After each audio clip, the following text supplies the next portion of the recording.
Bien, pues seguimos. Aquí seguimos con el panel de expertos que hemos titulado Nuevos modelos para tiempos nuevos.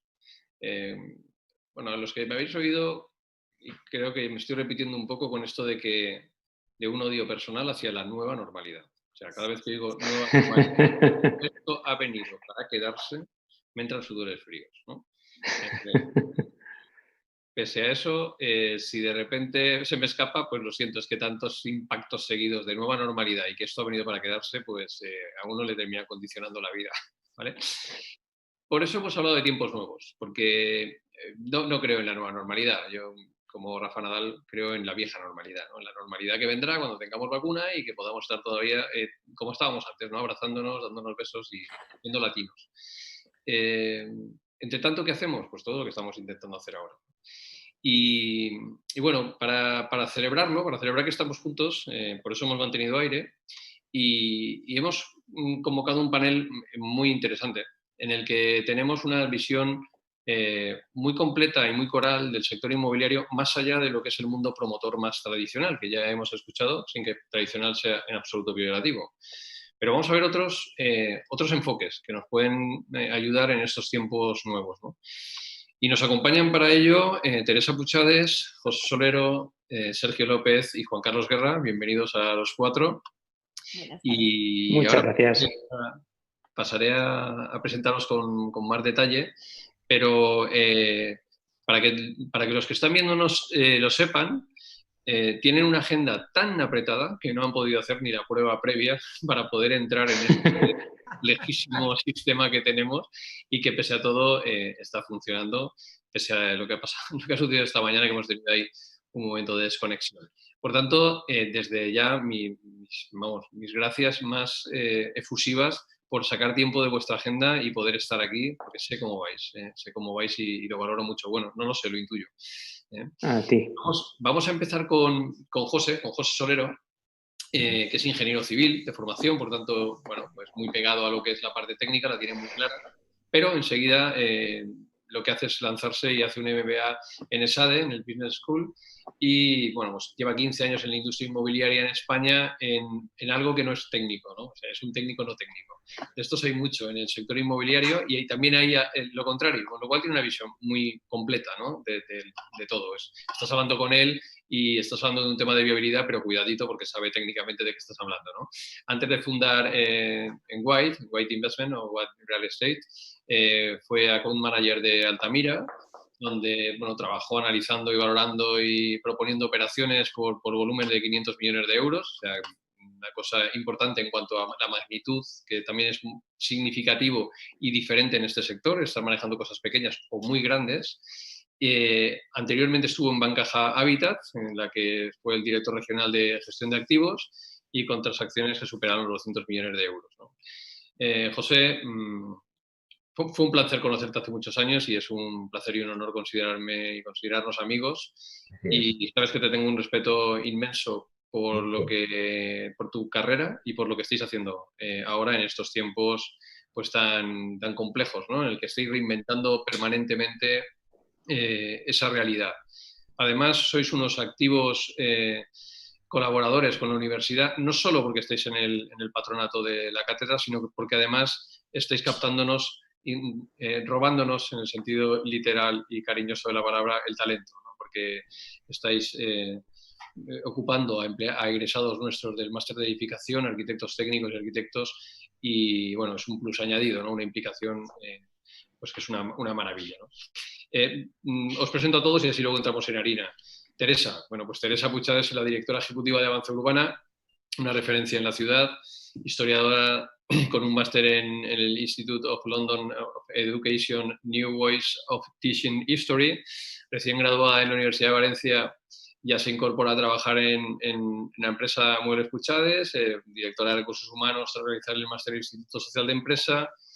En enero de 2000 ejerce como consultora independiente de estrategia y dirección de valores en la patronal Femeval. Alternó con el de presidenta del Colegio de Familia de Dival, hasta que en el 2008 accede al cargo de presidenta de esta consultora. Actualmente es directora ejecutiva de la empresa Avance Urbana una empresa familiar pionera en la aportación de valor con construcciones integrales en la gestión de stock inmobiliario, ¿no? Cuya misión es consolidar el proyecto empresarial y siendo acorde con el desarrollo del nuevo sector inmobiliario.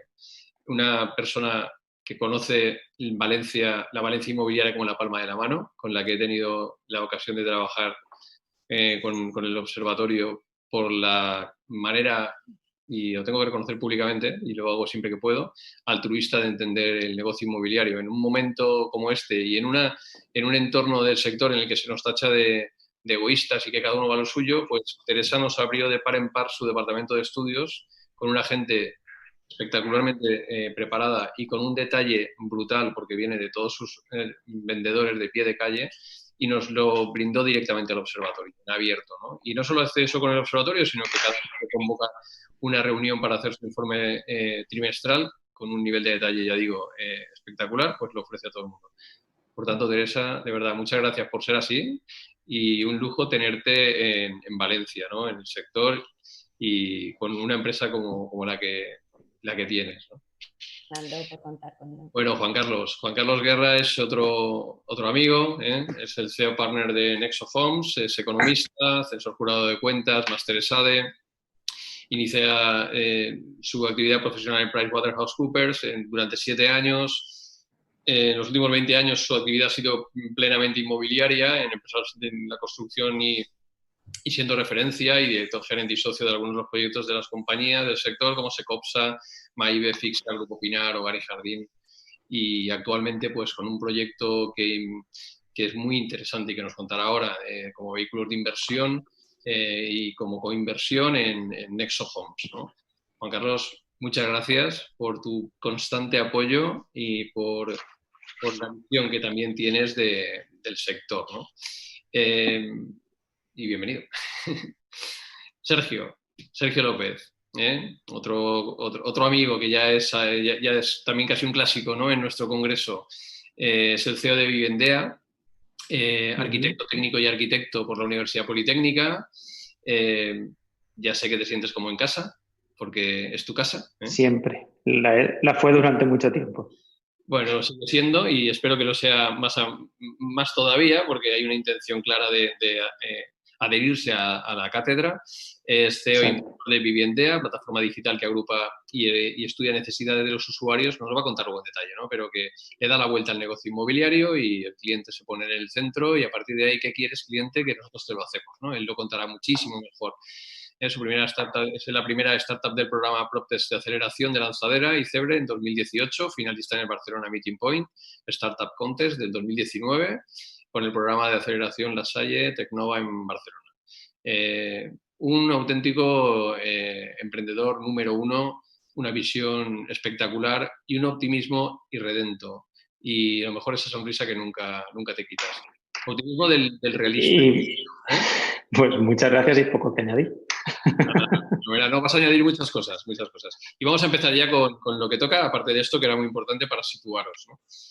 José, vamos a empezar con una cosa que yo creo que todos nos vais a ir contando y es, bueno, pues, en la empresa, ¿cómo ha afectado esta situación a vuestra empresa, a vuestro modelo de negocio y cómo lo habéis afrontado?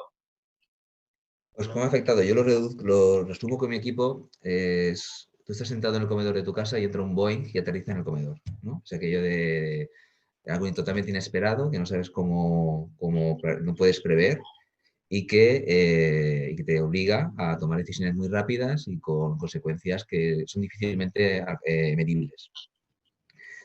La realidad es que al principio lo percibimos, yo lo hablo con mi equipo, digo, yo sí he pasado muchas fases, ¿no? Como Picasso, la rosa, la azul, la verde, pues yo he pasado la apocalíptica, la optimista, las he pasado todas, ¿no?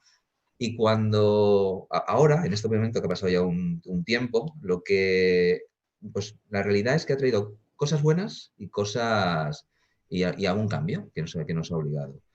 La realidad es que, si quiero ser optimista, pues pienso que nos ha transformado, nos ha permitido una parada en seco, ¿no?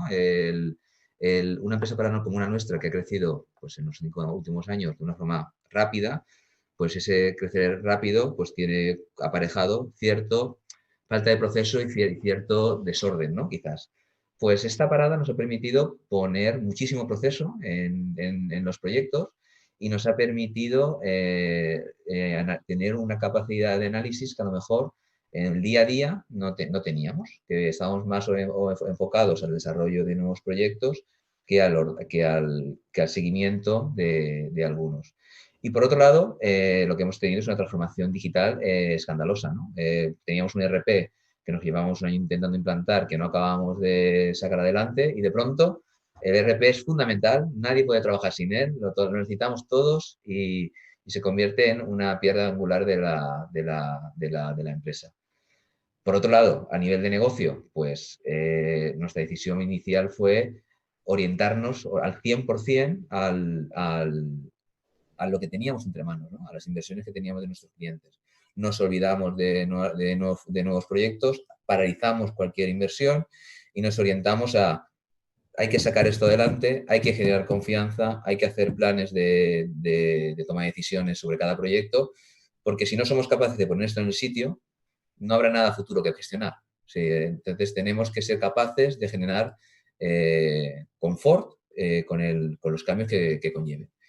Y la realidad es que nos hemos encontrado que todas estas decisiones y esta situación pues han tenido consecuencias que a nivel inmobiliario vamos, o sea, el mes de mayo de 2020 ha sido el mes en la historia de White que más viviendas hemos vendido. O sea, y es curioso, quiero decir, al final nos ha afectado pues, positivamente. La realidad es que a nivel de gestión de proyectos entre manos, positivamente.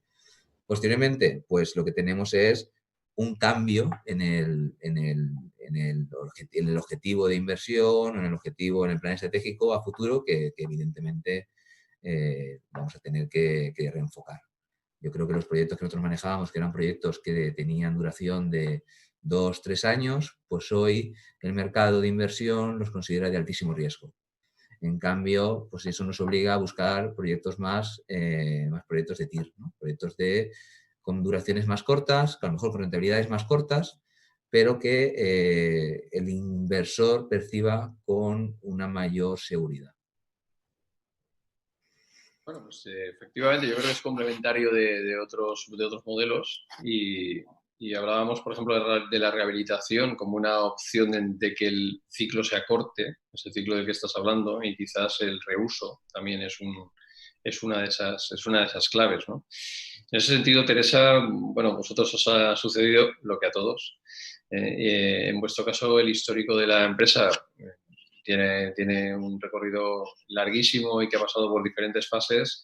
También nos ha ido, entiendo, curtiendo en estos tiempos. Pero bueno, ¿cómo lo afrontáis y sobre todo qué perspectivas veis que tenéis a partir de ahora, ¿no? Sí, la verdad, Fernando, es que para nosotros el haber pasado la crisis anterior nos había formado en una idea de continuidad y muy pegados a tierra en cuanto al sector, su continuidad y su futuro. Entonces sí que tuvimos 2 semanas sobre todo yo a nivel de reacción, pero sí que nos fuimos todos con teletrabajo a casa con la idea de continuar. También nos pilló en el proceso de implantación, y lo hemos hecho en estos 2 meses, de todo el nuevo programa digital, y entonces para nosotros era aprovechemos porque esto por primera vez, o tal como yo la he vivido, no es una crisis propia de mi sector, sino que era una especie de problema sobrevenido al que todos hemos tenido que hacer frente, entre ellos la incertidumbre. Entonces, en el corto nos veíamos trabajando, pero sin poder tomar el pulso, y sabes que nos gusta y para nosotros es clave tomar el pulso, pero sí trabajando en un medio. Y un medio era pues vernos en mayo volviendo a la... Después, desde luego, la obra nos afectó solo 2 semanas y eso nos daba impulso para nosotros también ir volviendo por la empresa, retomando los contactos con clientes. Y sorprendentemente es cierto, no hay retrocesos en las reservas ni en contratos con clientes. Sí que hay intereses de alguna manera aplazados a cuando deje de pensar en lo más eminente, que es el confinamiento el decreto y la imposibilidad de activarme y de continuidad. Y en esas fases estamos, ¿no? Nos ha servido, como toda crisis, para potenciarnos, es decir, nos ha acelerado ese camino, ya lo llevábamos, el de ir a una digitalización, a un acercamiento con el cliente, a compromisos de mayores calidades y ajustándonos a esa sostenibilidad que veíamos en los estudios, ¿no? Que habíamos llegado ya a un estadio más sostenible, pues hemos retomado y la verdad es que nos ha dado un empujón tremendo y muchas veces pues lo necesitas, ¿no? Porque te lo vas pensando y vas cambiando y aquí no, aquí ha sido un salto a una nueva realidad de conexión con clientes, de showrooms virtuales, de citas a través, pues como ahora, de videoconferencia para dar confianza. Es decir, lo clave para mí está en el sector, no en la duda, porque hay una demanda latente real que continúa, la oferta no es tal, no es tanta, no está sobredimensionada y entonces esa confianza, pues esa búsqueda hacia modelos que se ajusten más a un futuro confinamiento, más balcones, más ático, hacia las afueras, o me quedo en mi pueblo, porque desde aquí teletrabajo, ya no tengo tanto gerentrización, ¿no? De volverme a la ciudad, al centro Entonces, todos esos cambios vienen y lo que sí que me ha dado ya es una seguridad de que las estrategias no son ni a 3, ni 4, ni 5 años. Para mí son flotantes, es decir, vivimos en un entorno, yo estoy sobre 2 pivotes flotantes y conforme vienen las situaciones nos vamos a adaptar, ¿no? Y entonces ha sido un cambio ya definitivo de que el cambio es permanente, constante y nada como esto, como el Boeing que ha aterrizado aquí en el salón de José, para saber que es verdad, que es así. Primero tuvimos incredulidad 2 semanas y luego aceptación y una vez la aceptas, continuidad, respuesta al sector, a la demanda y estabilidad. ¿Cuál? La que nos permita con la coyuntura que llevamos. Sí, claro, es que la palabra cambio que has dicho es esencial, ¿no? Y se nos olvida, ¿no? Hay un latinazo, me gusta mucho recordar Heráclito que decía que nada permanece a excepción del cambio, ¿no? Pero se nos olvida siempre, o sea, nos creemos que en cuanto llevamos 2 meses seguidos... No se nos olvida, ¿eh? Yo creo que bueno, ya no vuelva a tener... Hombre, yo dije que la próxima crisis no me pillaba aquí, ya no lo volveré a decir. Una ilusa... Esperemos que sí, que te pille. Son inherentes al avance y al proceso. Bueno, esta mañana en una reunión universitaria, un compañero y amigo comentaba y lo comparto con él, ¿no? El riesgo que tiene esta, en principio, novedad de la videoconferencia y la cantidad de posibilidades que abre, que en ningún caso puede suplir la presencialidad, ¿no? Y está totalmente acertado, es decir, la presencialidad no se sustituye por esto. Lo que tenemos que hacer es ver de qué manera estamos preparados para una potencial reclusión, eso por un lado, que yo espero que no sea muy a menudo, tan a menudo como ahora nos avisan, pero sobre todo que sí, que aquellos procesos que estábamos haciendo y que realmente sí que se pueden sustituir de esta manera, pues se hagan, ¿no? Pero efectivamente deseando salir a la calle, ¿no? Deseando salir a la calle y tener a nuestros clientes cerca. Y a nuestros inversores también, Juan Carlos, porque claro, aquí tenemos otra visión, ¿no? Y es que, bueno, hay que montar operaciones con inversión. Las inversiones son necesarias para el sector y hay, como nos decía Carlos antes en la ponencia, esto es una realidad tangible. Por mucho que sea desacreditado el ladrillo como inversión, ¿no? Que ya era una cuestión, hasta lo ponías en la parte como menos elegante, ¿no? de nuestro negocio, ¿no? La parte más básica y más tosca que podría ser un ladrillo. Bueno, pues realmente al final resulta que sí que es una inversión y que ahora mismo se ve como una inversión tangible, real, dentro de este mundo tan telemático que tenemos, ¿no? Pero ¿cómo lo estás viviendo? Tú que tienes que estar peleándote por... En mi caso, te cuento, a mí no me ha dado tiempo mucho a pensar. Lo sé. Y lo sabes bien. Entre otras cosas, bueno, primero porque como ha dicho Teresa, yo La palabra crisis del 2008 la tengo siempre muy en la cabeza de que no se nos olvide nunca, y entonces manejo siempre los criterios de prudencia, siempre lo tengo en mi escenario, ¿no? En el escenario estratégico. Y por eso a lo mejor no tuve un shock muy relevante en relación a la entrada del confinamiento, porque me vi en alguna situación y tuve que vender activos en alquiler pensando en la situación que venía. Creo que te lo he comentado. Y entonces a partir de ahí luego me pilló de medio en la entrega de un edificio en pleno confinamiento, y entonces he tenido que estar muy encima de los clientes y prácticamente yendo a notaría día sí día también, ¿no? ¿Vale? Sino personalmente con el equipo comercial de la promoción. Y ahí es donde también has visto un poquito las reacciones de los clientes tan variadas y has visto mucho el pánico, el miedo, has tenido que darles confortabilidad, confianza en el producto que has hecho, en el que se ha comprometido, en el cumplimiento de los plazos de entrega, en ayudarles con la financiación. Al final haces un poco de todo, si me permites la expresión, ¿vale? Y luego nosotros en el otro proyecto fundamentalmente pues hablar mucho con el cliente, y nosotros sí que hemos un poco hecho lo que han hecho otras compañías, que es hablar con los clientes y voluntariamente, digamos, adaptarnos a ellos en la posibilidad de adaptar y aplazar cuotas. Como ayer hubo casos en la ponencia que tenías con los responsables de las promotoras de los fondos, y yo creo que eso, hablar con los clientes es en momentos de dificultad y tenerlos cerca me parece esencial. Tenerlos siempre en el foco me parece esencial, y cuando hay momentos de crisis o de shocks como los que hemos tenido, de cambios, es más relevante todavía, ¿vale? A partir de aquí, desde el punto de vista de los inversores, mis socios, ¿qué me dicen? Pues es muy sencillo. Hay que diferenciar cuando somos inversores profesionales del sector, cuando son inversores que solo buscan de alguna manera sus objetivos de rentabilidad y su TIR y su objetivo de rentabilidad, que como decía Pepe ahora,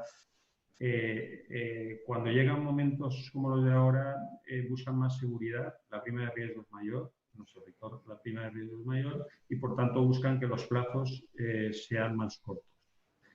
Desde el punto de vista profesional, hasta que no veamos un momento de tendencia del sector, del impacto, digamos, del shock que estamos teniendo, y que, como comentábamos antes en la sala de espera, digamos, nuestro país es un poco, se va a visualizar un poquito más tarde que el resto, va a ser difícil. Mis inversores lo primero que me han dicho: analiza y espera. Esto es lo primero que me dicen.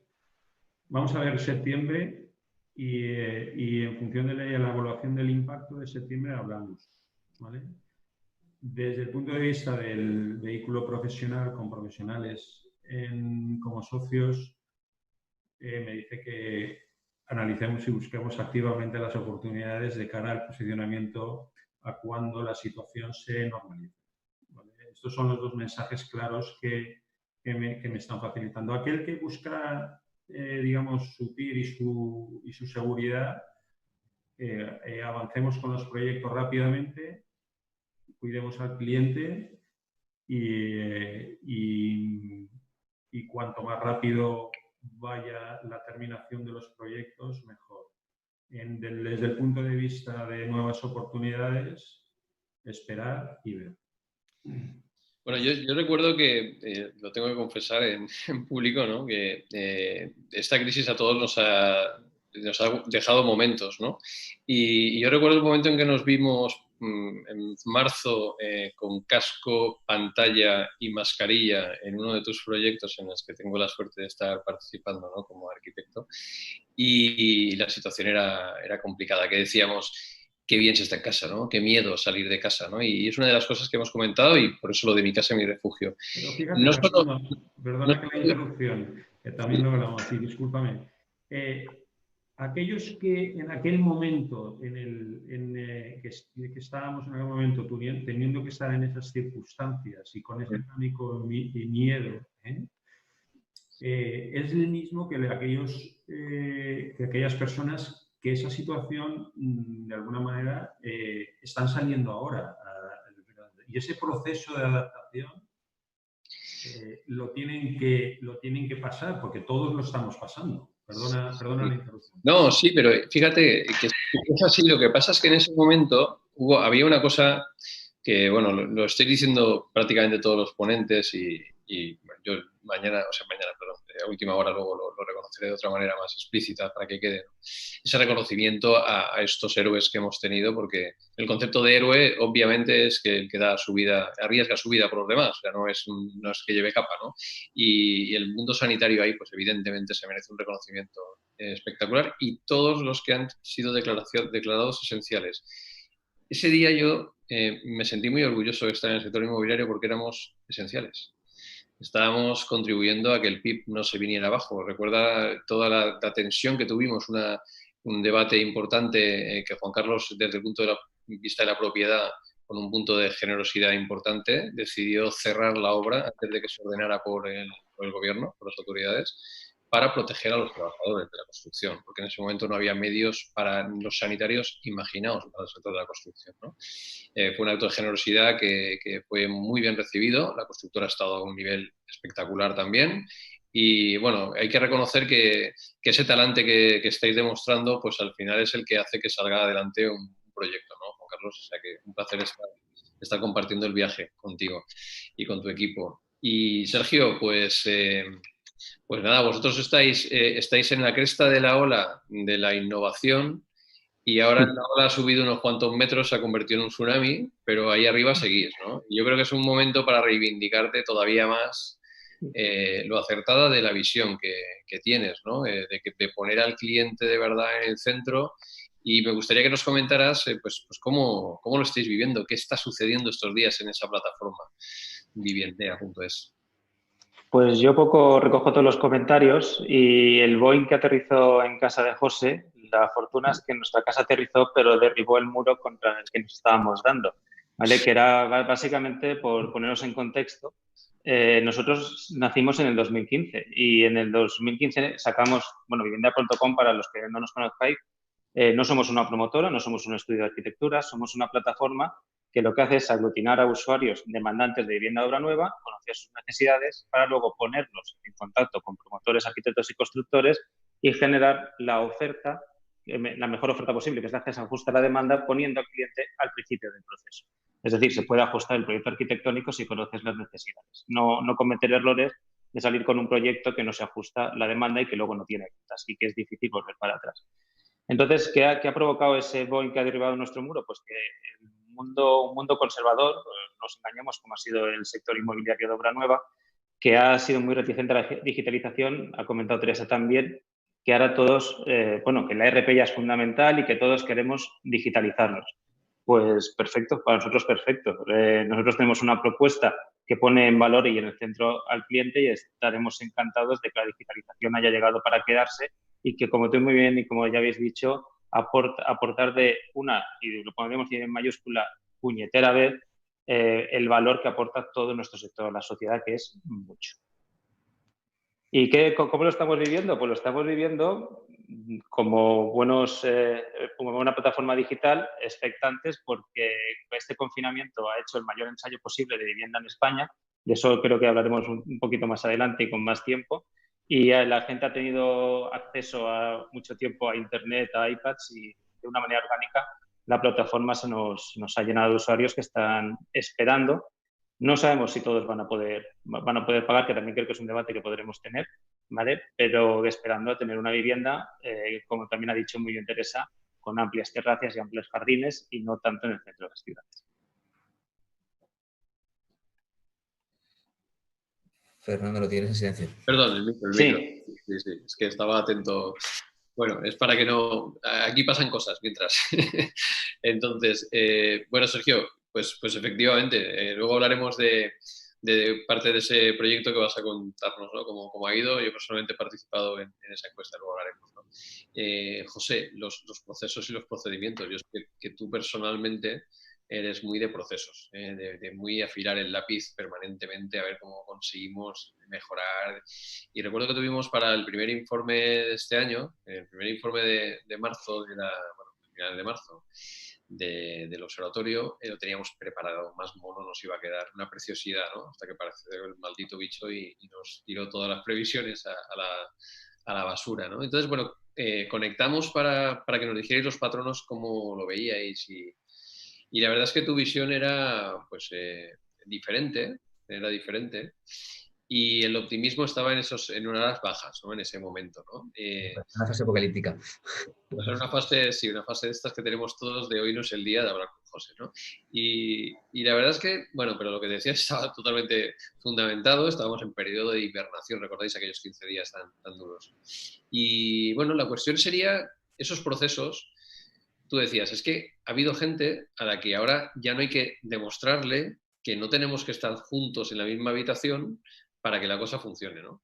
En ese sentido, ¿qué propones o qué vais a dejar vosotros, no diré la frasecita, qué vais a dejar vosotros implementado en vuestros procesos y qué no vais a repetir más, por ser muy radical, ¿no? Vamos a ver, implementado en nuestros procesos, bueno, nosotros desde que nacimos somos una empresa totalmente orientada a la tecnología. O sea, nacimos con una vocación pues, no sé, a todos los niveles, ¿no? De movilidad absoluta, ¿no? De poder estar trabajando, pero lo cierto es que la inercia del trabajo era una inercia tradicional, presencialista. Entonces nos hemos encontrado en este momento que un equipo como el nuestro, que no es muy amplio, pero al final estamos en torno a las 20 personas, hemos sido capaces durante mes y medio de seguir trabajando sin que se notase que no estábamos viéndonos todos los días. Entonces, ¿qué está ocurriendo? No es que vamos a dejar, ¿qué ha ocurrido ya? Está ocurriendo ya que el teletrabajo es una realidad absoluta. Absoluta. Y lo siguiente que ha traído el teletrabajo es que las reuniones, mi opinión, es que las reuniones virtuales de este estilo son muchísimo más concretas y muchísimo menos, y se divaga menos. O sea, son reuniones en las que tienen un objetivo, tienen una razón de ser y se busca la solución y se pasa a la siguiente. O sea, no entramos en dinámicas que eso después tiene una parte de pérdida de sociabilización. O sea, por otro lado, también hay una parte que yo creo que la sociedad ha cambiado. O sea, no sé si son nuevos tiempos o una nueva realidad, llámalo como tú quieras. Pero el hecho es que hay un cambio patente en las fórmulas de relación de las personas. Y eso se nota a todos los niveles. Y en el nivel negocio también ocurre.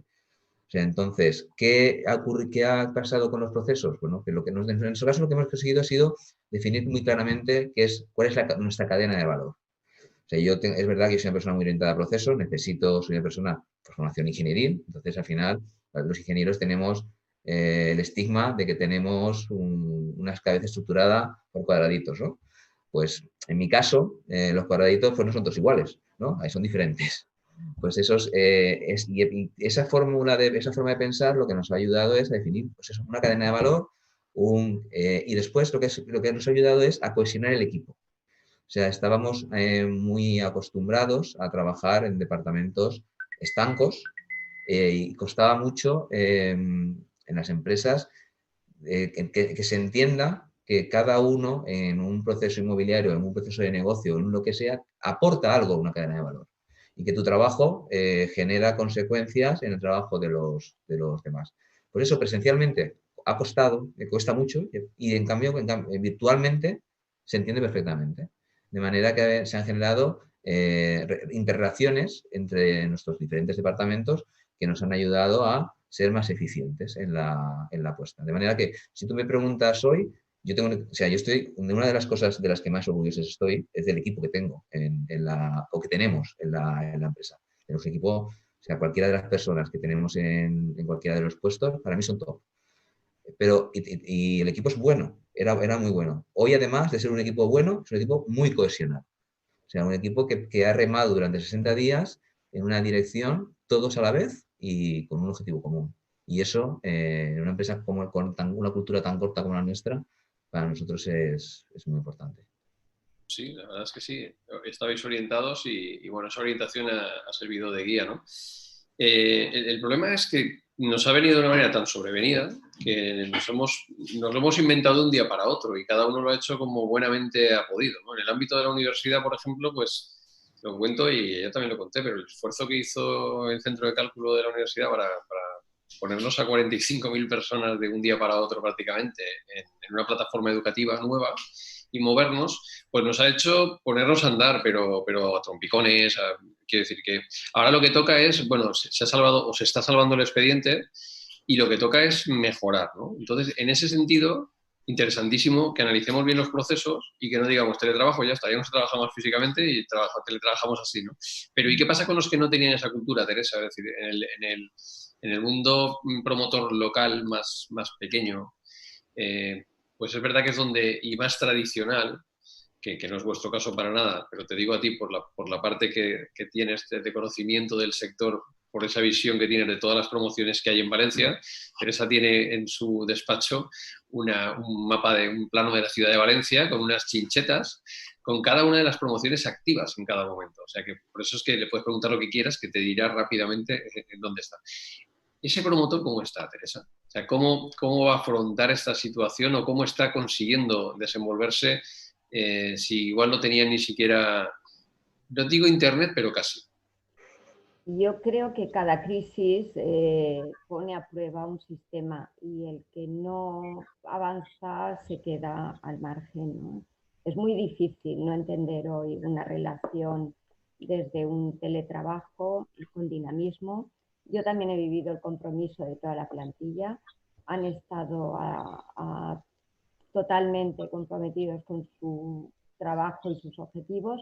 Desde el punto de vista estratégico, me costaba valorar, o nos ha costado, cuál era hemos estado muy atentos a todas las primeras fases, al cuidado del personal, a la seguridad, a todas las medidas que protegieran esa confianza y esa seguridad de no tener en riesgo a ninguna persona de la plantilla o de fuera, pero tras esto nos preocupaba cuál iba a ser la estrategia que tendríamos que generar con este golpe, ¿no?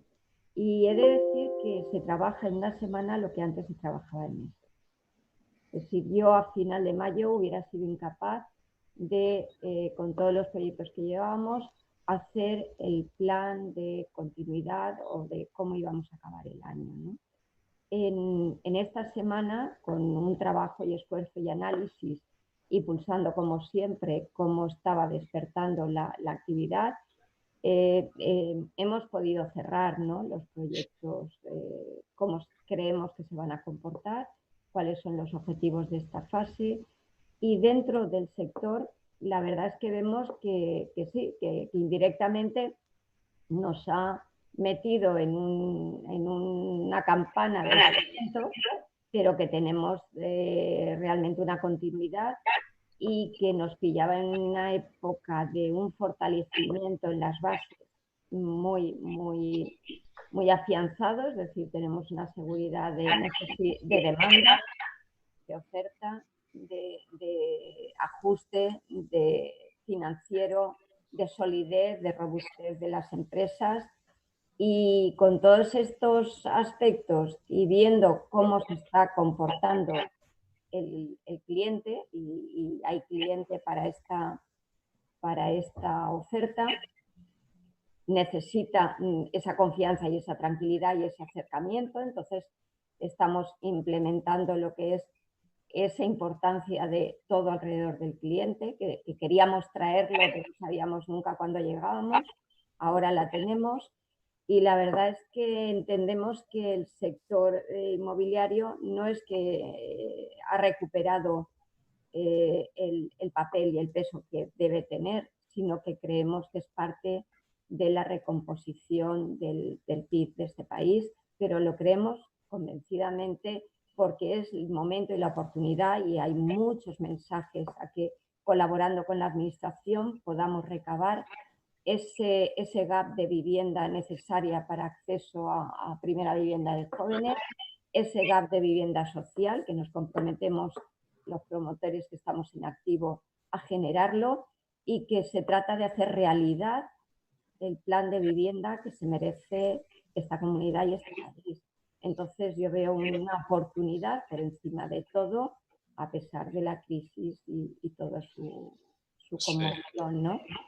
Efectivamente, ayer fue el tema estrella, ¿no? El tema estrella que pilotó en esas dos direcciones, ¿no? Que el sector inmobiliario es necesario, es urgente que se posicione como uno de los pilares, si no el pilar más importante de la reconstrucción nacional, porque el otro gran pilar, el turismo, es el que más tocado está por ahora y en ese momento hay que suplirlo.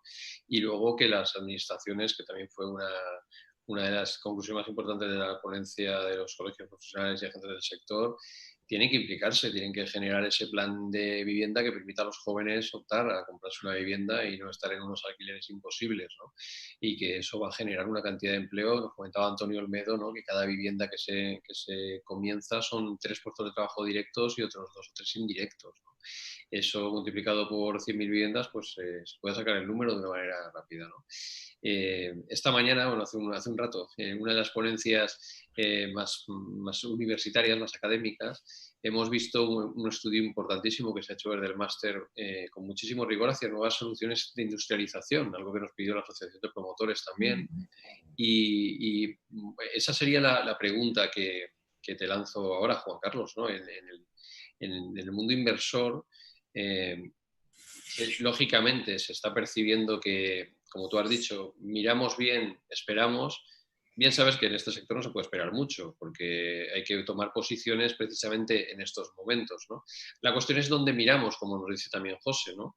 Y ahí es donde apunto, según lo que acaba de decir Teresa, la vivienda de protección oficial, la vivienda de interés social, que por ejemplo se llama en Latinoamérica y que es una cosa muy extendida y que en España estuvo durante muchos años vertebrando el sector. Y luego también aquellas otras modalidades de patrimonializar en parte el sector, como sería el orientarnos al alquiler. ¿Cómo ves tú ahí el mundo? A ver, por ser didáctico, intentar ser didáctico y situar, a ver, vivienda protegida. Al final, en la creación de suelo de vivienda protegida, hasta la fecha de la pandemia, digamos, aquí en la ciudad de Valencia, la vivienda protegida funciona en aquellos sectores o en aquellos barrios donde el gap entre el módulo, la venta del módulo de la vivienda protegida y la venta de vivienda libre, el gap es muy elevado, ¿vale? Casos aquí como Quatre Carreres o Malilla, que es donde, digamos, en los últimos meses ha funcionado muy bien. Pero cuando el gap entre la vivienda libre y la vivienda protegida es, digamos, muy semejante, normalmente el cliente no tiene, como actualmente no tiene ayudas con la compra, no tiene ventajas, normalmente se ha ido prioritariamente a la vivienda libre por precio. Generar suelo de vivienda protegida la tienes que generar de la materia prima desde el inicio de la creación de los sectores en general. Entonces, de cara a futuro y dentro de un poco y dentro un poco del esquema que tenemos, la estructura y la coyuntura económica que tenemos, yo creo que es más interesante la generación, como ha dicho antes Teresa, de un buen plan de vivienda y sobre todo dar solución al gap de la entrada, digamos, de ese 20%, de buscar esa financiación, si se quiere, poniendo unos topes, digamos, a determinado tipo de vivienda para que haya accesibilidad y sobre todo es fundamental algo que a veces nos olvidamos y es que esa vivienda protegida en los últimos meses ha ido funcionando también por normativas específicas que aquí en la Consellería se han hecho en el que se ha elevado la disponibilidad de acceso de esa vivienda, elevando el salario máximo, la retribución máxima anual que tiene el comprador a cerca de 30.000 euros, situándolo más a una realidad del mercado que pueda acceder a ese producto, ¿vale? Yo me enfocaría más en la ayuda del GAP, más que porque además en los próximos meses y también en los paneles que ayer que estuvimos escuchando, estamos todo el mundo de acuerdo, todo el sector está de acuerdo que no vamos a entrar en un periodo en el que va a haber una estabilización de precios, especialmente en la obra nueva. Entonces, es decir, y ya aquí en Valencia, digamos, el precio no se ha elevado y está en algunos sectores y barrios muy cercanos al módulo de protección oficial en la ciudad. Otra cosa es en otras poblaciones, donde es más difícil la viabilidad, como todos también sabemos, de poder promover vivienda protegida.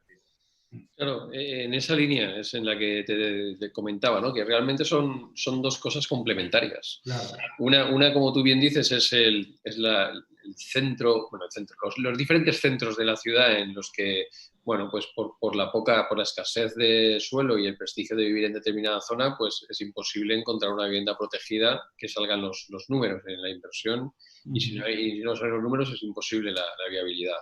Pero otra cosa es en el resto de las ciudades, y esto va en línea con lo que vamos a comentar ahora y lo que comentaba ya en su momento Sergio y Teresa, y que no necesariamente hemos pasado mejor la cuarentena los que estábamos en una casa centrada en la ciudad que los que estaban en otras más alejadas de la ciudad pero con jardín, ¿no?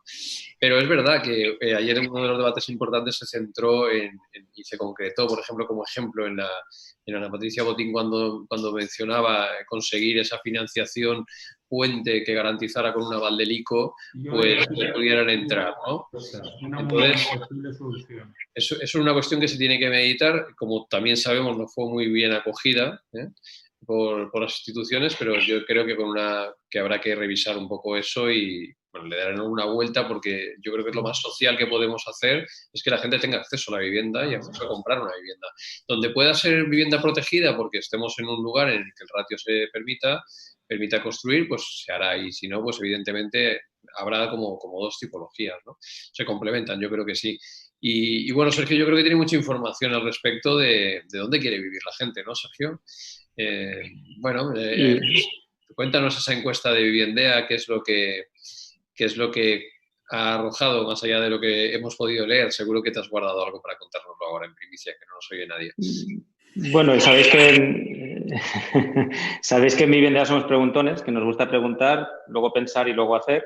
Y sí, vimos la oportunidad después de 60 días de confinamiento viviendo en unas casas que, no nos engañemos, por mucho que dijeran que estaban mal proyectadas, es que no estaban pensadas para eso. Creo que ningún promotor, ningún arquitecto, ningún constructor pensó cuando en el 2007, 8, 9 o cuando promovió esas viviendas íbamos a estar 60 días encerrados en casa.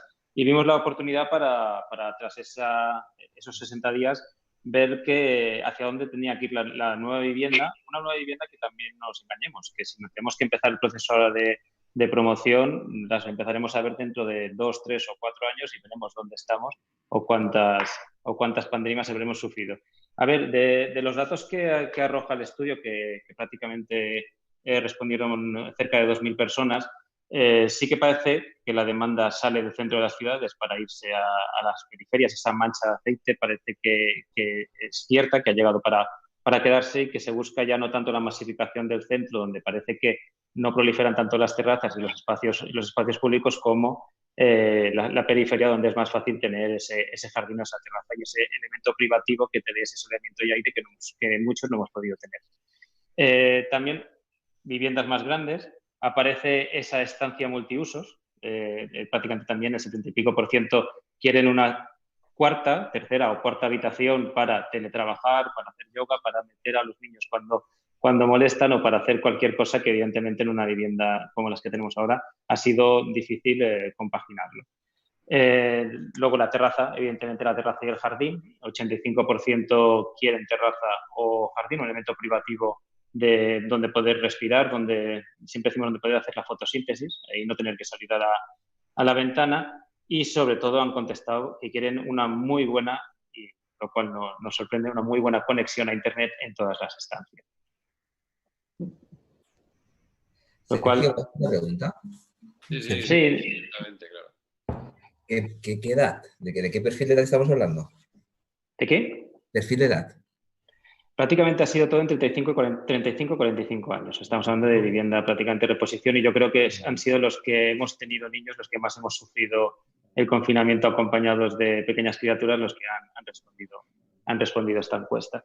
Es que es un poco... Hemos también, si queréis verlo en vivienda.com, en el home tenemos el informe que es descargable de manera gratuita y también hemos proyectado una vivienda tipo ideal post-COVID, que hemos llamado y que hemos también vuelto a hacer una encuesta.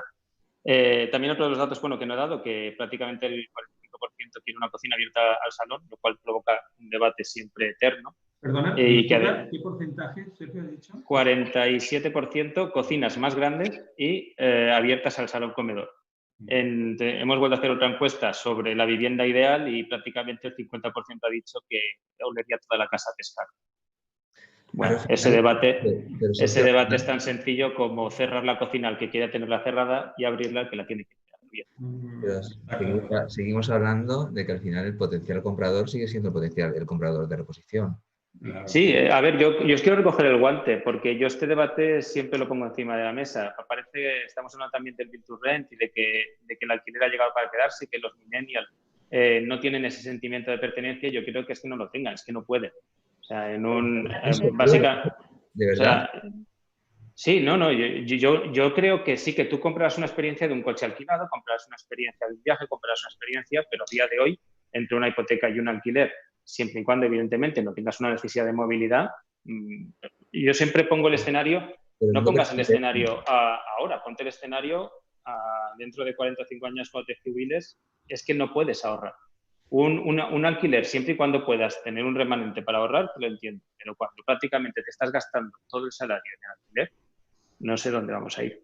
Ya, pero yo soy de la opinión de que el millennial hay una parte importante que no pueden y que hay que generarles ayudas para que puedan entrar. Y porque el sector inmobiliario siempre ha sido atraccionado fundamentalmente de el primer acceso y la reposición era un segmento secundario, ¿no? Y ahora llevamos unos años que es todo lo contrario. Lo que tracciona es la reposición y el primer acceso no aparece y nos decimos que no aparece porque no pueden.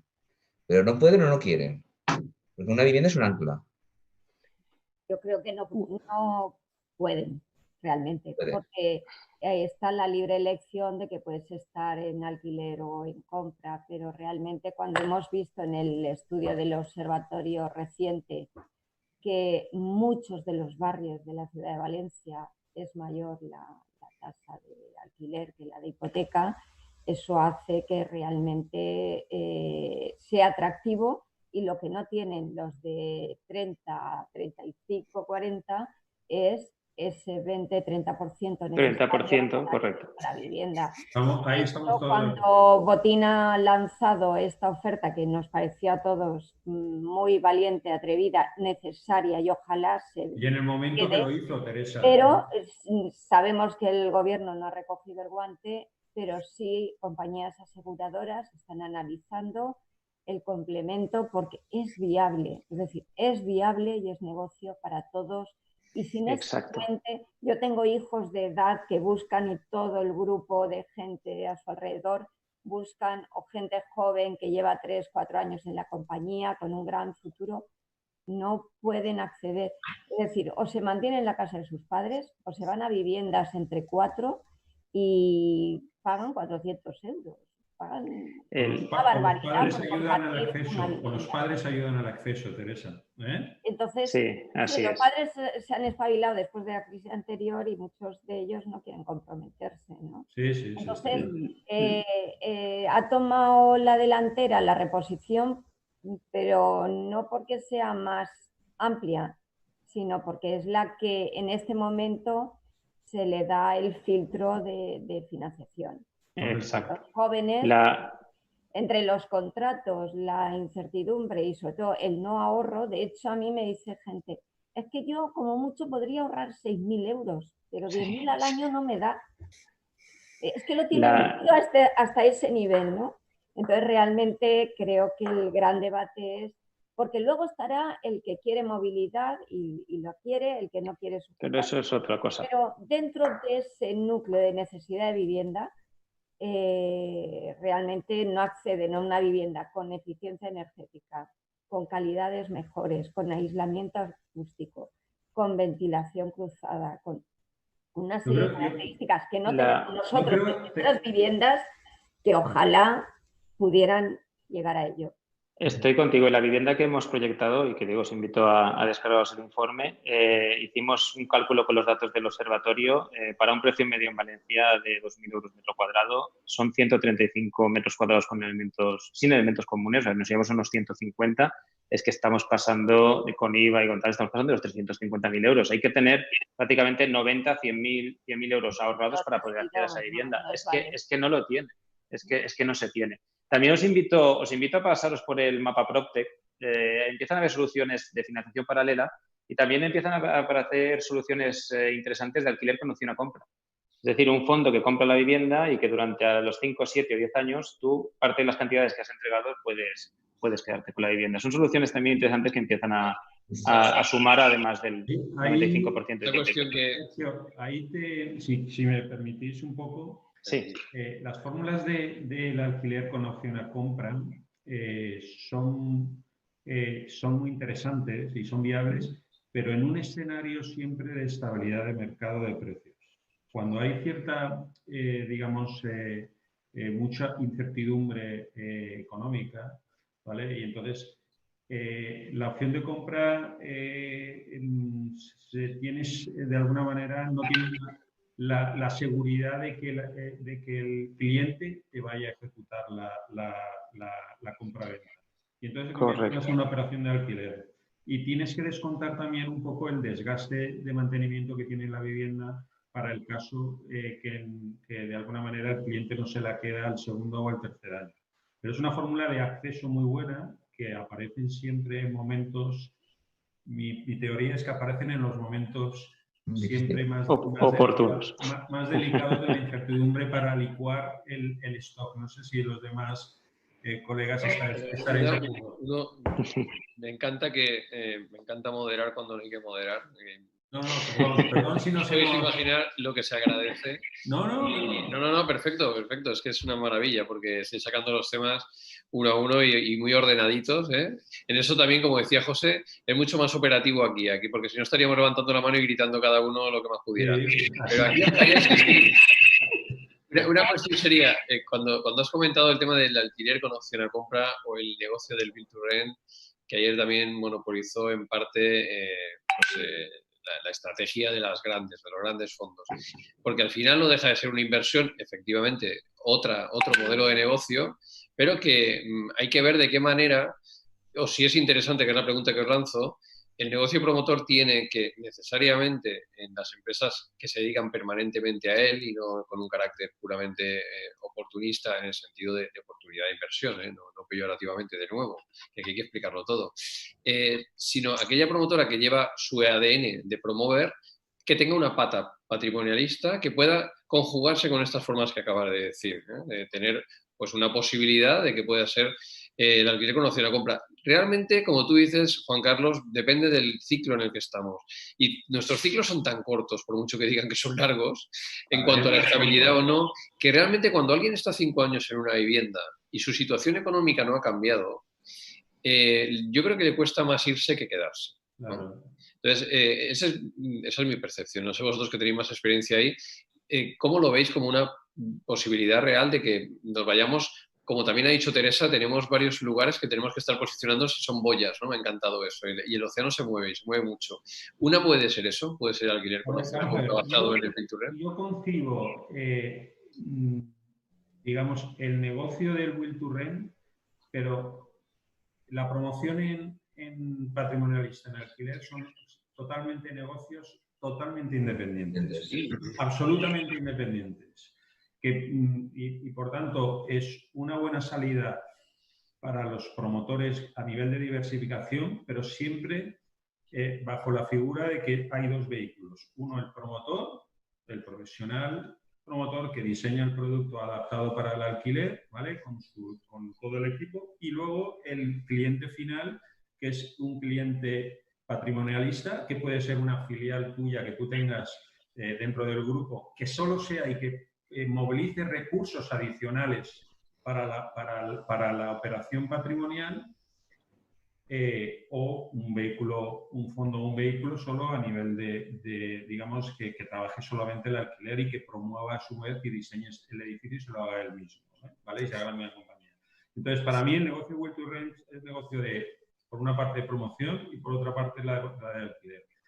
Y el negocio de alquiler es un negocio que requiere, digamos, economía de escala.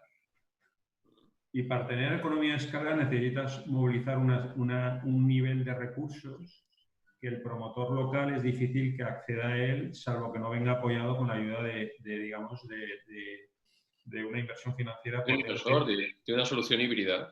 Efectivamente. José, sí. te veo la mano levantada. Y luego claro. A nivel de aquí alquiler, en la situación en la que estamos ahora, es decir, se ha movilizado algo en los últimos meses, mucho proyecto por reconversión de alguna de los propios fondos que habían comprado mucho suelo y que ya estaban viendo que no todo iba a tener salida en venta, ¿vale?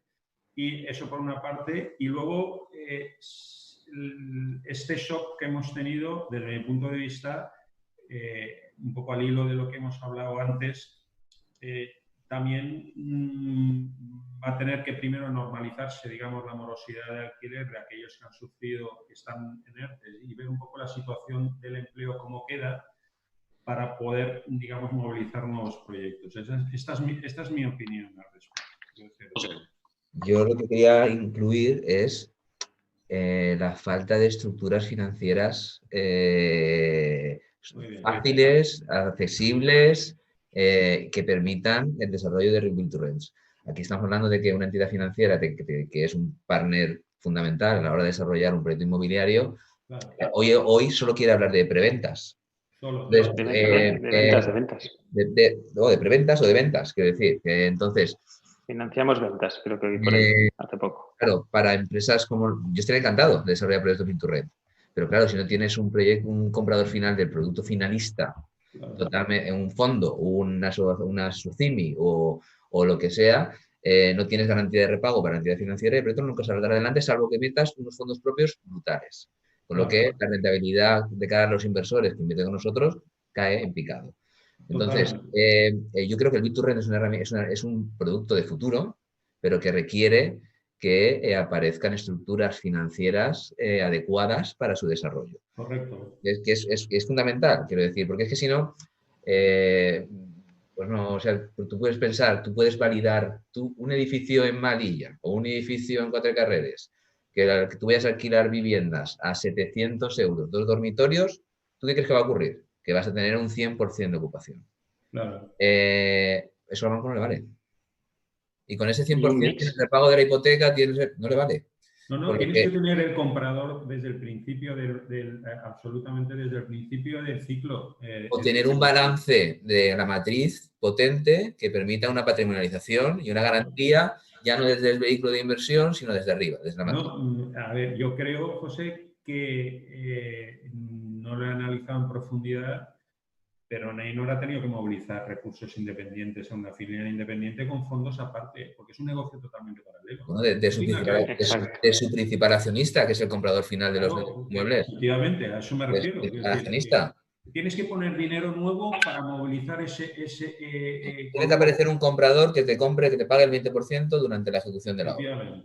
Entonces, si no lo tienes, pues no hay desarrollo de proyecto. Claro, a eso me refería, o intentabas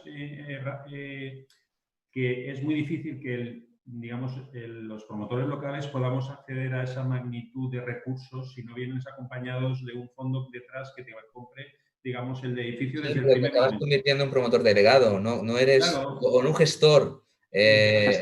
Un gestor para un fondo, no eres un promotor. No eres un promotor. No eres un desarrollador, como debería serlo. No te conviertes en un gestor que trabajas por un fee. O sea, que no deja de ser lo que nosotros hacemos, pero totalmente. No hay equity, no hay vehículo de inversión, eres pues, un project manager.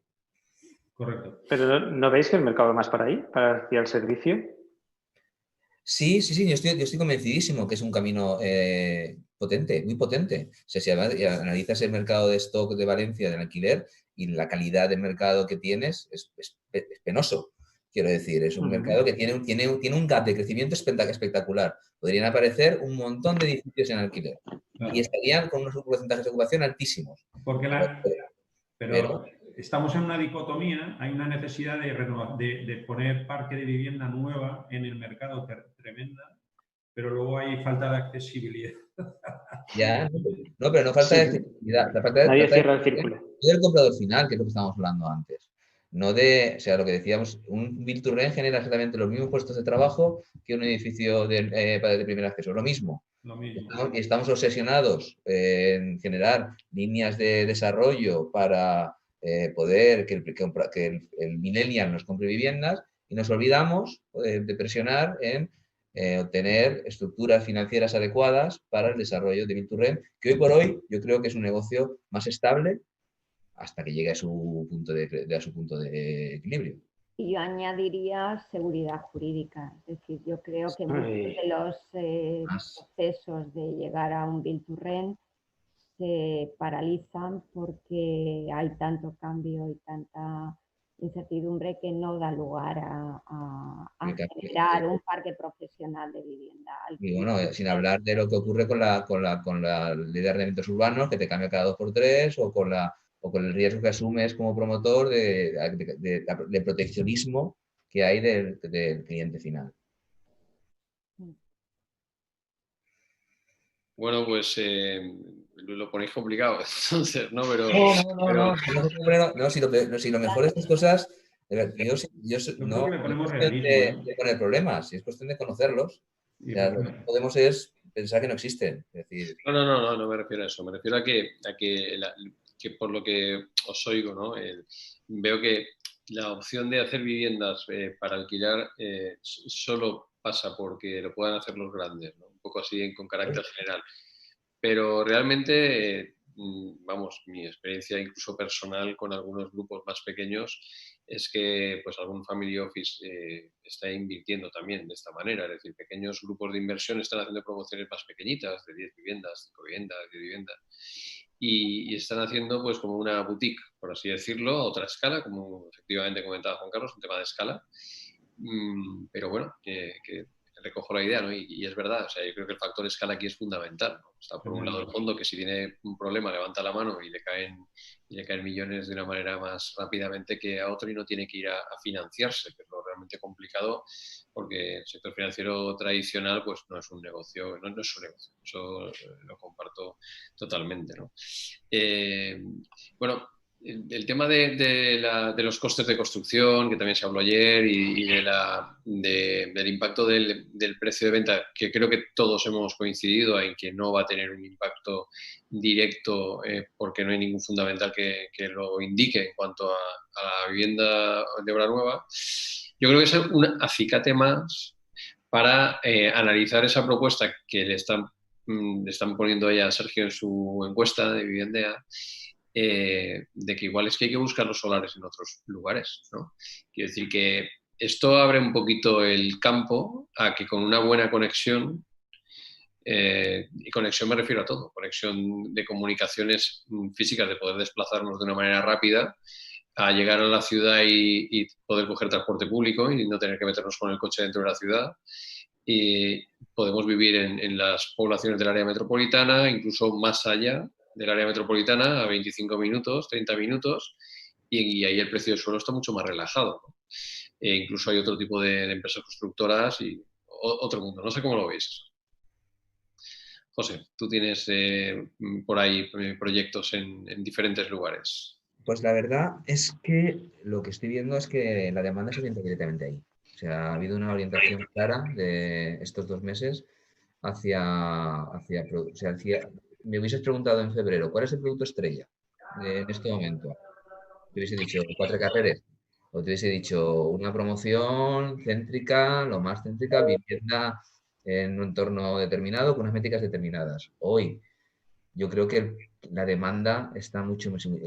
Si hablásemos de orientación al cliente, el cliente hoy está buscando, pues eso, ha vivido una situación comprometida y todo lo que tenga que ver con el espacio, con viviendas más grandes, con viviendas con más luz, con viviendas con terrazas, con espacios comunes o con parcelas, pues bueno, creo que hay una demanda y una demanda que no existía que se ha generado.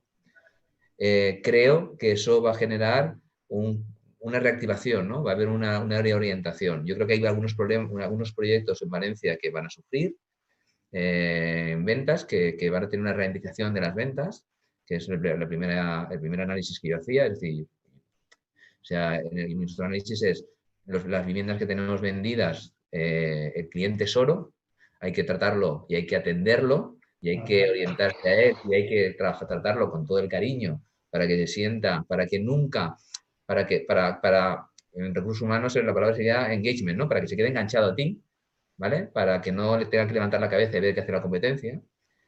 Pero lo que te quede por vender, el ritmo de ventas va a caer. Ese era mi primer análisis de forma quizás demasiado pronto. Yo creo que eso mismo con producto adecuado, pues igual no ocurre. O sea, en áreas metropolitanas, espacios diferentes, con productos que hoy por hoy pueden entrar en el mercado con precios más competitivos, más precios a lo mejor de hace 2 o 3 años, ¿no? Que en los que el ritmo de ventas era mucho más alto, quiero decir, y fundamentalmente tenía que ver el ritmo de ventas por coste de oportunidad, ¿no? Por la oportunidad de comprar producto interesante. En realidad lo que dices, sí, en realidad lo que dices, José, Patricia de Habitat, ayer nos decía precisamente que las ventas que habían tenido durante estos días, que nos celebraban especialmente, habían sido en sus promociones casi de unifamiliares y de... Pero bueno, es que yo he empezado diciendo eso, ¿no? Que este mes ha sido el mes que más hemos vendido en la historia. ¿Por qué?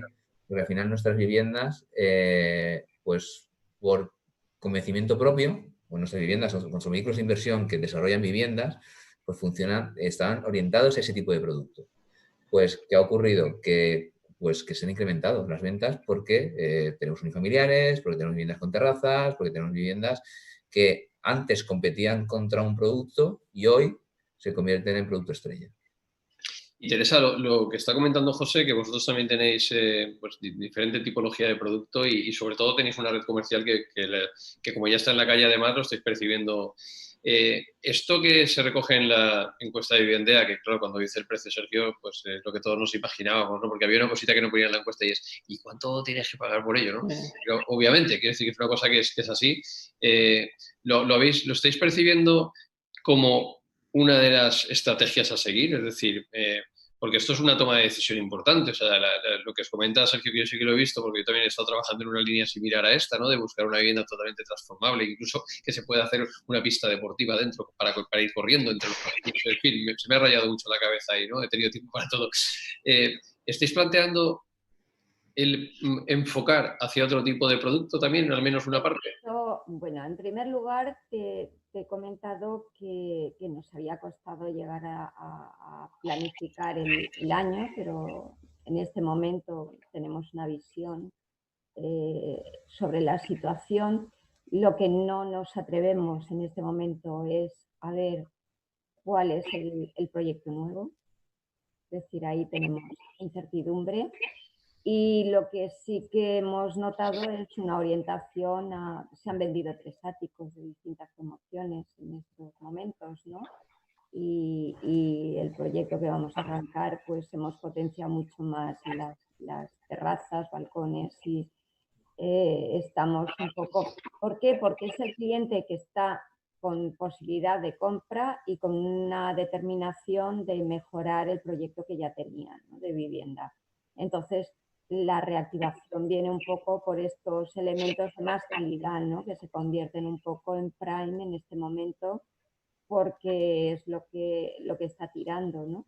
Entonces creemos que la absorción del producto que existe en proceso, porque no había stock, recordemos que en nuestros análisis de hace unos meses no habíamos llegado en ningún momento a tener stock de vivienda nueva y también es un perfil de comprador que se mantiene, es decir, yo compraré la vivienda cuando esté seguro de cómo es por dentro. De hecho, cuando hemos ido a escriturar, la gente cuando la ve dice, hoy me la quedaría, ¿no? Y no quedan, ¿no? Pues quizá también vamos a llegar a ese punto que es sano y consolida un poco los cimientos de este sector, ¿no?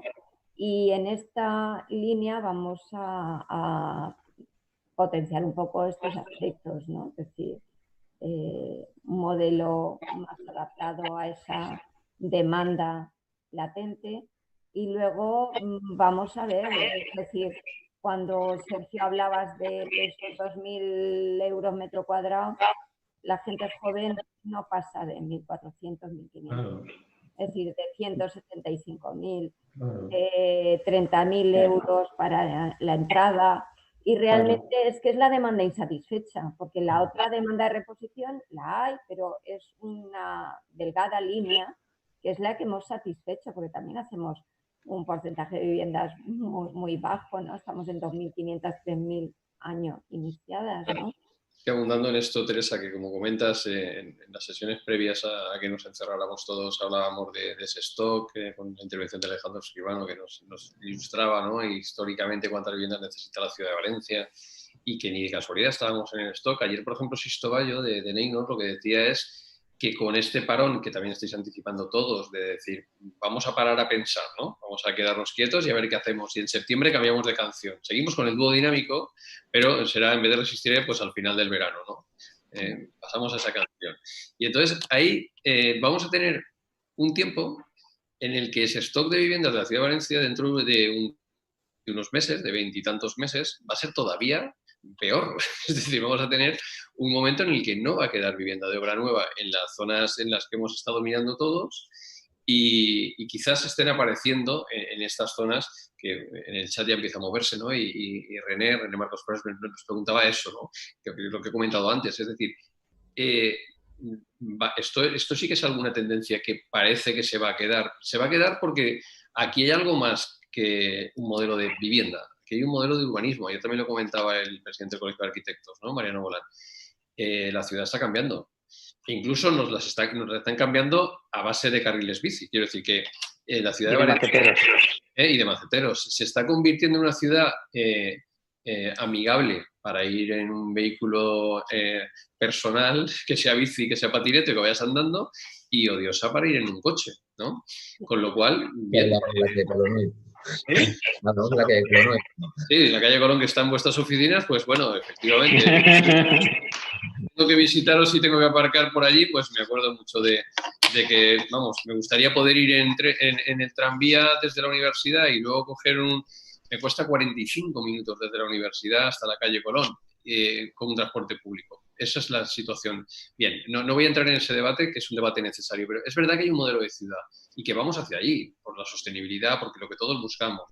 Entonces, esa huida de la ciudad, en el sentido de que la tengamos como un polo de atracción, pero que ya no tengamos que estar yendo diariamente, entrando todos a la misma hora, atascarnos todos a la misma hora, en mi caso en la entrada norte de la ciudad, y eso es lo que empieza a no tener mucho sentido con lo que hemos descubierto.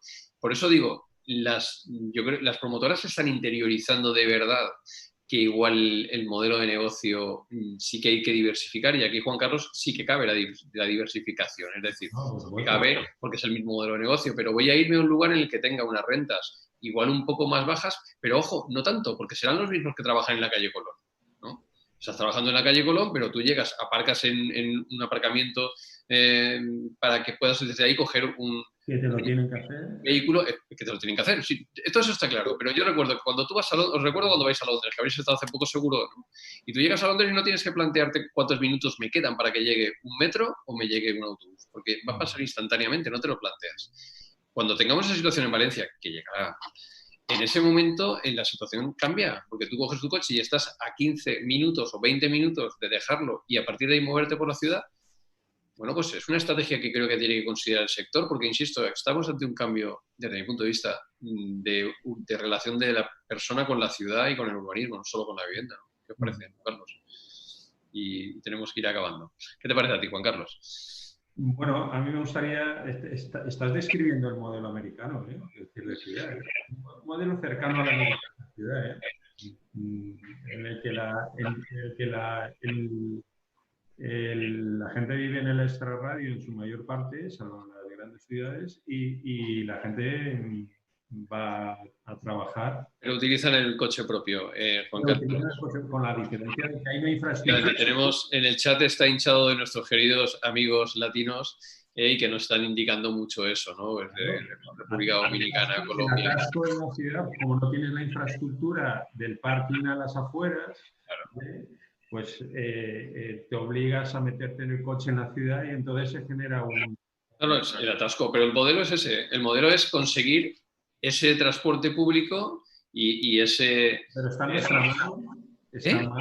Está solo en nuestra mano, no está en mano de... Nada está solo en nuestra mano. Está en nuestra mano en orientar también a nuestros dirigentes, ¿no? Para que, bueno, yo creo que también estamos todos perdidos, nosotros, ellos, todos, pero tenemos que, como sector y con las voces cualificadas que hay, ayudarles a orientarse. Que vamos a ver que la orientación de peatonalizar la ciudad o hacerla más amigable es fantástica. Quiero decir que en eso, la cuestión es que pues el debate está en qué se hace primero, ¿no? Si consigues no colapsarla o igual es necesaria colapsarla para que todos nos demos cuenta, no lo sé. Es una medida de disuasión, un poquito radical, pero lo es. Pero que lo digo como modelo de negocio pensando en ese largo plazo en el que, como decía Teresa, pensar ahora a largo plazo es pensar qué pasará en septiembre, ¿no? Pero... Un promotor, como dice José, y más con ciclos tan largos de proyectos, para las nuevas inversiones, efectivamente, esto es un análisis que tenemos que tener, ¿vale? Hacia dónde queremos enfocar la inversión y hacia dónde irá el modelo de vivienda que quiere el mercado. Es una evidencia que a corto plazo ya de hecho está ocurriendo, porque es claramente lo que hay que ver si es una tendencia pasajera producto de la pandemia, ¿vale? O es una tendencia que se mantiene en el paso del tiempo, porque también tiene contraindicaciones y perjuicios, como hemos hablado. Y eso va a depender mucho de la flexibilidad, yo pienso, de las relaciones laborales con el teletrabajo que se terminen de implantar en la empresa en el momento en que se normalice la actividad, ¿vale? En el que haya una normalidad o se pierda un poquito el miedo o el virus esté totalmente extinguido, ¿vale? Desde mi punto de vista. No sé. Ese es un debate. Otro socio. Antes de la pregunta, esperar y ver cuando por parte de los inversores, pero no yo como portavoz de mis socios y mis inversores, esperar y ver, pero no solo desde el punto de vista de nuevos proyectos, sino desde el punto de vista del impacto económico, desde el punto de vista de esas tendencias que están habiendo y que son latentes ya, y que todos los operadores, digamos, en nuestras obligaciones estamos encima del mercado para constatar si esa tendencia, digamos, se va consolidando o es una tendencia solo pasajero, y volvemos a las prioridades de la ubicación. Pero lo que es indudable es que el efecto terraza de las terrazas y cómo eso en los ayuntamientos, en los servicios de licencias, y en la normativa urbanística, cómo implantarlo, ¿vale? Para que no consuma, digamos, tanta edificabilidad. Creo que escuchaste ayer a Mariano, ¿no? Escuchaste a Mariano Volante ayer, que estuvo contundente, ¿no? Ayer escuchamos mucho, creo. Es que sí, creo que eso sí que no es y ahí lo digo, nadie tiene, pero creo que eso es una tendencia eso sí que es una tendencia que no es pasajera. Es un nuevo modelo de ciudad, evidentemente, y es así. Bueno, no sé, no nos queda ya tiempo, la verdad es que podríamos estar toda la tarde hablando. No sé, ¿tenéis una última intervención de 15-20 segundos? Sergio, levantabas la mano, Teresa. Yo también. Y tú también. Bueno, pues empezamos por Teresa. Teresa. Gracias. No, yo creo que cuando hablabas un poco de percibir lo que quieren los clientes, yo creo que en nuestro ADN como promotores ya está la innovación, el adaptarnos a los clientes. Yo quiero como para que le es viable captar qué va a querer su cliente a futuro, nosotros nos tenemos que anticipar, no puede ser que vayamos a rebufo de lo que el cliente nos puede pedir, y el triángulo es esa innovación, esa industrialización que el sector necesita, porque Sí, no podemos ser tan ancestrales, y esa implementación de la calidad. Y este triángulo hace que los precios no se puedan movilizar. Es decir, creo que hemos llegado a una seriedad, a una transparencia y a un dar más por menos, que no hay ninguna tendencia que te vaya a decir que la vivienda, y menos en nuestra comunidad, que siempre ha sido más baja que en el resto y cuesta lo mismo construir, que se ajuste más, ¿no? Entonces, yo creo que ser promotor de este sector implica que vayas a futuro con tus proyectos, ¿no? Es decir, que no necesites que venga, porque todas estas tendencias las hemos ido manejando. Lo que pasa es que ahora un poco han irrumpido así de una forma más abrupta, pero de alguna manera estás valorando, ¿no? Es decir, el cliente, y luego con realidad, porque aquí parece que todos podemos tener casas estancas, insonorizadas, con certificaciones, y no sé si llegamos a ese nivel de posibilidades, ¿no? De costes. ¿No? Y que al final no es un debate alquiler-compra, porque creo que hay demanda de alquiler sobrada y sustentada en unos perfiles, y demanda de compra sustentada en otros, pero que no están porque no llegan, ¿no? Entonces no es un debate, es que tenemos una escasez, ¿no?, de oferta, que ha impulsado ahí el tema de los precios en alquiler, pero que de alguna manera tiene que ser más sostenible. Perdón, disculpadme por haber... No, tranquila. Para los que no lo estáis escuchando, es nuestro moderador en off que nos ha dicho, se acaba el tiempo y ha asustado a Teresa. Vale. Pero bueno, sí, gracias Mateo por el aviso. Cerramos con una mínima intervención, ¿vale? De Sergio y de José, que habéis pedido la palabra. Gracias, Teresa. A ver, José, tú primero. Muchas vale, gracias. vamos a ver. Vamos a ver, yo antes he hablado del concepto interno de nuestra empresa de cadena de valor. Yo creo que eso habría que trasladarlo a todo lo demás. El sector inmobiliario no está solo en sí mismo, está incluido en estrategia urbanística, estructuras financieras, y debería tener un análisis muchísimo más global. Cuando hablamos de la ciudad de Valencia, yo la primera pregunta que haría es, ¿dónde empieza la ciudad de Valencia? Para mí la ciudad de Valencia es ciudad de Valencia y área metropolitana. Estamos hablando de 800.000, 700.000 habitantes. O sea, hoy en día la estrategia de la ciudad de Valencia está obviando a 700.000 personas. Está cerrando la ciudad. Está muy bien, es fantástico vivir en Valencia y trabajar en Valencia. Pero si vives fuera de Valencia y trabajas en Valencia es un drama. Entonces yo creo que debería aparecer una estrategia, porque si consiguiésemos un análisis urbanístico global del área metropolitana, mejoraría la capacidad de desarrollo de proyecto inmobiliario y ayudaríamos a la sociedad. Efectivamente. Muchas gracias, José. Muy interesante. Y yo, Alejandro Escribano muy bien, ¿eh? Sí, también. cierto. Sergio. Yo, muy breve, habéis hablado de 1.400 euros de venta en esta área metropolitana. Decidme quién construye, paga impuestos. Bueno, hemos hablado del 20% de acceso a vivienda y no hemos hablado del 20% de impuestos que tiene una obra nueva, que eso yo creo que da para un debate bastante interesante. También, decidme quién construye, vende y tiene beneficios con 1.400 euros por metro cuadrado, y luego por lanzar un poco en los debates que he tenido en los congresos que he ido de digitalización del sector, la disrupción clara yo creo que está en acelerar procesos. Por eso estamos apostando también por la industrialización, pero yo creo que tenemos que empezar a movilizar a las administraciones para que no tengamos esos procesos tan dilatados de licencias de obra, y luego también por empezar a entender de una manera mucho más efectiva. Y ahí sí que os podemos ayudar. Pues muchas gracias. Muchas gracias, Sergio. Muchas gracias, Teresa. A vosotros. Muchas gracias, Juan Carlos. Muchas gracias, patrono José, por la intervención.